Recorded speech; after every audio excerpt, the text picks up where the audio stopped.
Hi there, the name's Nico, and today I'll be covering the patch notes before the game officially launches. This is patch note 0.88. I don't know if they're going to change how the patch note number are. It's probably going to be 1.0 for the next patch.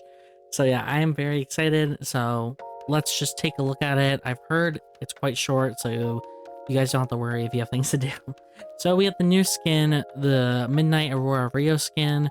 This is obtained through the official launch event. If you don't know how to do this, all you have to do is go to the Play Eternal Turn website and I'll pop up their main page, and all you have to do is register for the official launch, or like pre-register. And once the game officially launches, the skin will be delivered to your mailbox, so you don't have to really do anything. It's completely free, so just do that. Make sure you do that. Here's some advanced notice of character price reduction and end of package sales. So all the prices of characters are going to be changed to what? We don't know. Maybe they'll be more expensive. Maybe they'll be cheaper. Who knows? And the character price reduction bundles are going away as well. So if you want special bundles, they have the character pack, skin pack, character skin pack. Any of these, you should get them now before the game officially launches if you consider playing the game full time. Just a good thought. And yeah, patch note thought direction, they've set this every time. The total pick rate for test subjects that can use multiple weapons taken into consideration. Adjusted average kills are calculated and used to see overall performance regarding kills, as feed kills and battle zone kills are weighted differently. And as update 0.88 is the final patch of the rank season, we want to avoid drastical changes that would affect character play, and instead, we focus on making statistically based adjustments only. They generally don't do heavy patches 2 weeks before the season ends because they want people to kind of stay comfortable with the meta they're used to, right? So here we have Nathan getting a defense reduction, a little bit easier to kill. Leon a little bit harder, or he's less attack power, so it's harder for him to kill. Rosie is getting a bit more attack power per level, so her late game will be stronger. Glove Dylan is losing some basic attack amp, which means she'll be weaker in the late game.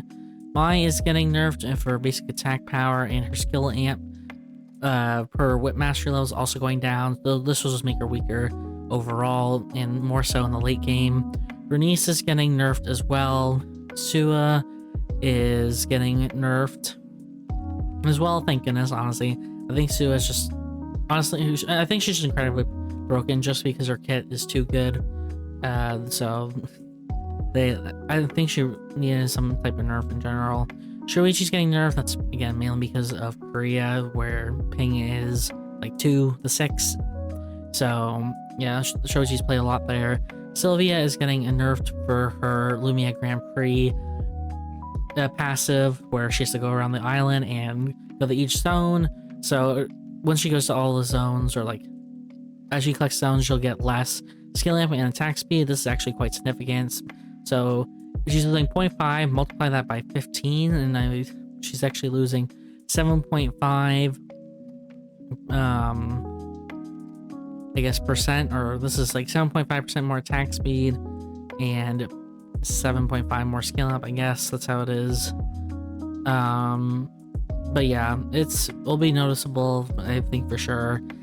Pistol Aya is getting nerfed. This has kind of been a needed change for a while. They buffed Aya to like 1 or 2 patches ago, and I was like, why? Aya's like one of the most picked character in the game. Why are you buffing this character? So yeah, they're finally nerfing her. A very understandable.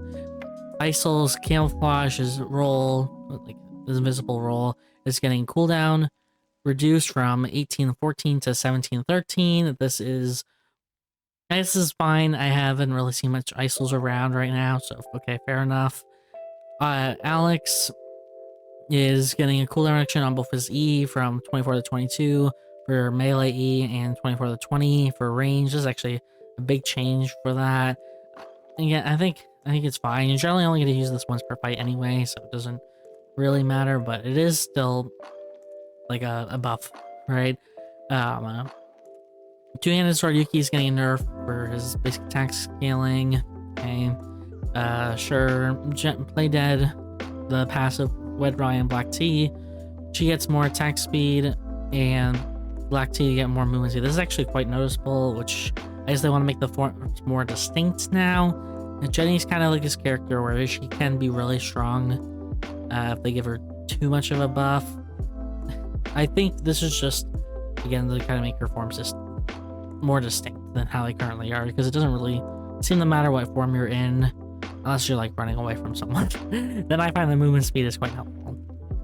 Tazia is getting a nerf, actually. I don't really see much Tazia, so I have no idea if this was a needed change or not. Weapons. Pistol skill movement speed increases going from 25 to 50 to 15 to 40. I think that's actually perfectly fine, because a lot of times, especially like pistol skill 2, it's either very hard to catch up to the personal pistol skill, or you can't get away from them. This is like good in terms of our Aya. I said pistol Aya has been really dominant right now, as well as Sylvia being incredibly strong in my opinion. So this nerf kind of targeted towards them in my opinion. They did buff Rosie previously, so I'm assuming it's not really targeted at her, but she will be impacted with that as well. We have Dagger, Mount Slicer is getting a slight nerf, Highlander, Dirk, I guess, getting a slight nerf, Eclipse is also getting a slight nerf, so they just want to nerf all the amp things. I'm assuming this because of Shoichi, not really because of Shukai or Kathy. I think Kathy's mainly playing dual swords. Well, I think she actually is playing Dagger right now, so maybe it's a little bit of Kathy, but I think it's definitely Shoichi, as we saw he was nerfed previously. At Type 95, they're just nerfing the attack range. They've been nerfing attack range in the last several patches for all weapons, so I guess they just forgot about Type 95 because not many people really built this weapon. So it's just getting attack range nerfed to align with all the other weapons that have had their attack range nerfed, and it's getting a little bit of a compensation because, again, I really don't see anyone build this weapon, so it's just more to align with, again, everyone else. And they're nerfing all cameras because of Nathapon, well, all the amp cameras, they don't want to impact Martina at all because I don't know. I'm still waiting for my Martina rework, okay, and I'll be excited when that comes out, but for now, we'll have to wait and see. So yeah, Nathapon is getting a weapon nerf as well. For armor, we have Guardian Suit getting a bit of a nerf, which is understandable. It's very tanky chest piece. Beautiful Garments actually getting a slight buff. The only person I really see this item built on is Martina, which again is a very rare character anyway. So I understand why it's getting a slight buff. Queen of Hearts is getting nerfed. This is quite understandable because I felt like this item was already overpowered. So I understand. The Stars of the Wild, this is the cowboy hat, or is this like the purple one or the gold one? I actually don't remember, but it's getting a slight buff. Again, I don't really see anyone at least built the legendary one. I see a little bit of the purple one, but I think it's fine. Whatever, just 1 AP. Nightmare Nails, no one really builds Nightmare Nails, so I understand why it's getting a bit of a buff here. Legs of Steel's getting actually a bit of a nerf. A little bit surprising, but I actually looked at the stat line and it didn't look that bad for shoes.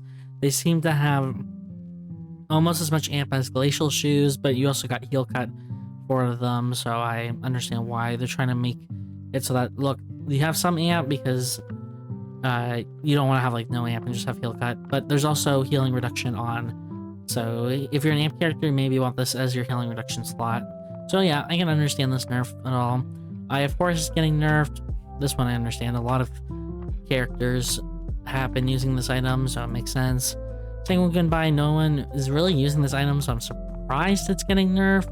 It's losing 0.02 movement speed, but maybe this is just to kind of align it with other movement speed items, but yeah, I haven't seen this item in a long time, really. Mode balancing, since solos and duos are going away, normally I don't cover the mode balancing, but again, because those modes are going away, I will go over it so people know what's kind of going on in squads. So yeah, so we have Crossbow Nadine. She's dealing less damage in squads and taking a bit more. I really haven't seen any Crossbow Nadines. I've seen a bit of Bow Nadines, so maybe this is more of a KR thing. Tia is taking more damage. Again, not really a character I see that much. Damage Gel, I know KR loves Rosie in team modes, so I completely understand why they're nerfing her here. Lead Island, in my opinion, because this is the character I have been maining this entire season. She is incredibly strong in team mode, so I completely understand why they are nerfing her. She's losing 2% damage in squads, and she's losing 2% in duos, which doesn't really matter because duos is going away in 2 weeks anyway, but I definitely agree that she would need a nerf in duos anyway. Like, Nunchuck being 105% base, or 105% damage dealt is kind of insane. Marcus damage dealt is going up. I honestly thought he needed a buff anyway. I haven't seen him much at all, and I kind of feel like Magnus fills Marcus's role a lot better right now. Vanya is getting a bit of a buff. Vanya felt quite strong, but I think they nerfed her decently, and I haven't really seen much Vanyas. It feels like it takes her too long to actually do damage to kill someone, so they want to make her a bit like live longer so she can actually up with the damage, especially since she's more of a dot based character anyway. Shukai damage dealt is going down by 1%. Like, it's really nothing. It's in duos too, so who really cares? Again, both of these were duos change. Squads, Shukai spears getting less damage dealt. I think they also kind of want to prepare for the changes for next season. I don't actually really know what they're going to do with the damage dealt, like modifiers at all. If the squad is going to be the main mode, we'll have to see. Sua is getting buffed in squads. I don't really agree with this. I don't think she needs a buff in squads. I already feel like she is on the stronger end already. I know they just nerfed her. Maybe they want to do like a compensation for squads, but like, I don't think she really needs it. I don't know why they're doing this. Duos is getting... Isaac is getting buffed. Again, who cares? Duos is gone in 2 weeks anyway. Squads is taking 2% more damage. I don't know. Isaac I've seen a little bit of, but I never thought, oh my gosh, it's he's too tanky. I've really never thought that about him, so this is kind of surprising to me. Estelle is quite strong right now, so I understand why she's taking more damage and dealing less damage. Completely understandable. I think she's on the stronger end. I mean, not as strong as like Sua, but like above average. I can see the nerfs. Elena is getting nerfed in duos. I think it's fine, but again, duos gone anyway, so who cares? Johan's taking more damage in duos. My understanding Johan's quite strong. Well, decently strong depending on who you pair him with in duos, so I guess it's fine, but again, who really cares? In squads, Johan's non-existent anymore because of Theodore coming out and them like tweaking his numbers and stuff. There's really no reason to have Johan. Yuki damage dealt in squads is getting nerfed. Okay, that's fine, I think. Damage dealt squads here. This definitely really needs to happen, so I'm glad that actually occurred. Damage taken in squads. Yeah, I felt like Camille could not die ever, so this is a change I am glad with. It's dual swords. I've rarely see rapier in squads. I actually played some rapier, not in squads, but in Cobalt the other day, and I thought it was quite good. Anyways, it's just double striking from the dual swords makes them like really, honestly, better. You just are a little bit more mobile on rapier, but even still, Camille's already a super mobile character. So, and dual sword rampage also gives them mobility too. So yeah, I completely understand this change. I literally felt like I could not Camille ever. Tazia is getting buffed in duos. I don't see Tazia ever, so I really don't know what to think of her. But again, it's duo, so who cares? Rapier Fiora is taking less damage, or taking more damage in squads. I really don't see rapier. I definitely see more like two-handed, even like spear. Like this whole season has really been two-handed and spear. There's maybe like a 2-week period that rapier was good, but okay, I'll just say sure, whatever. Damage down duos going down, and Haze feels like she does a lot of damage, so I guess but I mean that's her role, right? She is supposed to be the damage healer, but again, it's duo, so whatever. Here's some like minor Cobalt balancing. You can see Nikki's doing less damage. Lennox ultimate cooldowns going down. Magnus damage taken's higher. Artifact rotation, you'll now have Mercury and this one in, and now no more of this one. Whatever. Saying goodbye in the Magic Lantern. Yeah. Oh, it's Star Fragment. I was trying to remember what the name of it was. I was like, Meteor. I don't know. And they're buffing Arc Reactor, surprisingly, but whatever. And yeah, the Season 4 8 champion emotes are now correctly categorized as drops. Okay, sure, it doesn't really matter. This is the last patch of early access. Thank you for your support all this time. We look forward to making Charlton even better for our official launch on Thursday, July 20th. As always, thank you for sticking with us. And yeah, that's all I have for you guys to wrap up this patch. Very short patch. Again, I think a lot of these changes are they're minor because, again, it's the end of the season and they're going to be changing the game mode so much anyway. So, you know, I think I'm mainly just excited to see what the next big patch is. There's going to be a lot of cover. I'll be covering everything you need to know on this YouTube channel here. So you subscribe so you don't miss out on all the changes that are coming in the upcoming season. So I can't wait. And I hope to see you guys at the next video. Bye-bye.